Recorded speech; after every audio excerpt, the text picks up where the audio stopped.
Ukraynaya kütləvi hücum başladıldı. Zelenski ABŞ-yə Putinlə bağlı müraciət etdi. Oktyabrın 5-nə keçən gecə Ukrayna yenidən Rusiya qoşunlarının hücumuna məruz qalıb.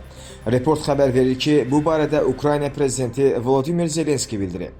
Onun sözlərinə görə Rusiya silahlı qüvvələri 50-dən çox raket və təxminən 500 hücum dronu, o cümlədən qanadlı raketlər, şahid və kinjal tipli silahlar buraxır.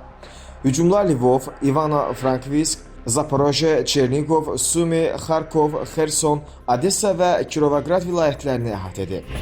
Hücum nəticəsində 10 nəfərin xəsarət aldığı məlumdur. Təəssüf ki, 5 nəfər həlak olub. Bu təcavüz nəticəsində yaxınlarını itirən hər kəsə dərin üzünlə başsağlığımı bildirirəm deyə Zelenski qeyd edib.